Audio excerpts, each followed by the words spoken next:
श्रोते हो, तुमच्या घरात आलेले पक्षी तुमचं नशीब बदलू शकतात, हे तुम्हाला माहीत आहे का? काही विशिष्ट पक्ष्यांचे घरात येणे वास्तुशास्त्रानुसार अत्यंत शुभ मानले जाते आणि ते तुमचे जीवन धन समृद्धीने परिपूर्ण करू शकतात.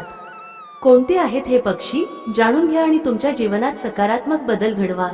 सनातन धर्मात देवी देवतांप्रमाणेच प्राणी, पक्षी, झाडे, वनस्पती यांचीही पूजा करण्याची परंपरा आहे.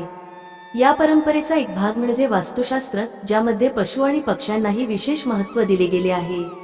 अनेकदा आपल्या घराच्या अंगणात, गच्चीवर किंवा बाल्कनीत विविध पक्षी येऊन बसतात. परंतु तुम्हाला माहीत आहे का की या पक्ष्यांचे घरात येणे शुभ किंवा अशुभ संकेत देऊ शकते? वास्तुशास्त्रात हे स्पष्ट केले आहे की काही विशिष्ट पक्षी घरात आल्यास तुमच्या जीवनात सकारात्मक बदल घडवून आणतात. आज आपण अशाच 5 पक्ष्यांबद्दल जाणून घेणार आहोत, ज्यांचे आगमन तुमच्या घरात विशेषतः शुभ मानले जाते. 1. पोपट. जर तुमच्या घराच्या गच्चीवर किंवा बाल्कनीत अचानक पोपट येऊन बसला तर ते आर्थिक लाभाचे लक्षण आहे. पोपट हा भगवान कुबेर आणि लक्ष्मी देवीच्या कृपेचा प्रतीक मानला जातो. असेही मानले जाते की पोपट घरात आल्याने तुमचे प्रलंबित कामे लवकर पूर्ण होतात आणि व्यवसायात प्रगती होते. याशिवाय कामदेवाच्या वाहनामुळे पोपट तुमच्या प्रेम जीवनात आनंद आणि प्रेमाची वृद्धी करतो. 2. घुबड. वास्तुशास्त्रानुसार घुबडाला अत्यंत शुभ मानले जाते. घुबड हे लक्ष्मीचे वाहन असल्यामुळे ते घरात आल्यास तुमच्या जीवनात आर्थिक समृद्धी येईल. घुबडाचे आगमन हे मोठ्या आर्थिक लाभाचे आणि संपत्तीचे संकेत देते. तसेच घुबड येणे हे अशुभ परिस्थितीतून तुमचे रक्षण करण्याचा संदेशही देऊ शकते. 3. पक्ष्यांचे घरटे. जर कुठून तरी एखादा पक्षी येऊन तुमच्या घरात घरटे बनवत असेल तर हे अत्यंत शुभ लक्षण आहे. याचा अर्थ तुमच्या घरात सुख, समृद्धी आणि आनंदाची भरभराट होणार आहे. वास्तुशास्त्रानुसार पक्ष्यांचे घरटे तयार करणे हे अडथळे दूर करण्याचे संकेत देते आणि कुटुंबात सकारात्मक ऊर्जा पसरते. 4. कावळा. जर तुमच्या घराच्या आजूबाजूला कावळा येऊन बसला असेल तर याचा अर्थ तुमच्या घरी पाहुण्यांचे आगमन होणार आहे.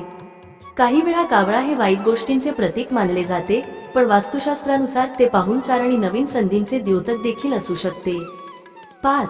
कोंबड्याचा आवाज. जर तुमच्या घराच्या आसपास कोंबड्याचा आवाज ऐकू येत असेल तर हे देखील शुभ लक्षण आहे. याचा अर्थ तुम्हाला जुन्या मित्रांशी पुन्हा भेट होण्याची शक्यता आहे. हा आवाज नवीन प्रारंभाचे आणि चांगल्या बातम्यांचे संकेत देतो. श्रोते हो, आपल्या घरात पक्ष्यांचे आगमन हे नशिबाचे कुलूप उघडणारे असू शकते. हे पक्षी आपल्या घरात येऊन बसले तर त्यामागे निसर्गाच्या काही संकेत लपलेले असतात. त्यामुळे या शुभ संकेतांवर विश्वास ठेवून त्यांचं स्वागत करा.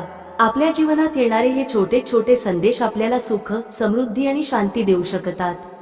वास्तुशास्त्रानुसार आपल्या घरात पक्ष्यांचे आगमन हे शुभ संकेत देणारे आहे. हे निसर्गाचे संदेश लक्षात घेऊन आपण आपल्या जीवनात सकारात्मकता आणू शकतो. त्यामुळे पुढील वेळी कोणताही पक्षी तुमच्या घराच्या गच्चीवर, बाल्कनीत किंवा अंगणात येऊन बसला तर त्याची दखल घ्या आणि त्याचा शुभ संदेश समजून घ्या. अशा प्रकारे तुम्हाला मिळणारे संकेत हे नशिबाचा दरवाजा उघडून तुमच्या जीवनात समृद्धी आणि आनंद आणतील. श्रोते हो, तुमच्या घरात या शुभ पक्ष्यांचे आगमन झाले आहे का? त्यांच्या आगमनाचे संकेत तुमच्या जीवनात अनुभवले असतील तर आम्हाला कमेंटमध्ये नक्की सांगा. हा लेख आवडला असेल तर त्याला लाईक करा, तुमच्या मित्रांसोबत शेअर करा आणि अशाच आणखी मनोरंजक वास्तुशास्त्र संबंधित माहितीसाठी आमच्या चॅनलला सबस्क्राईब करा. नवीन व्हिडिओच्या अपडेट्ससाठी बेल आयकॉन दाबायला विसरू नका. धन्यवाद.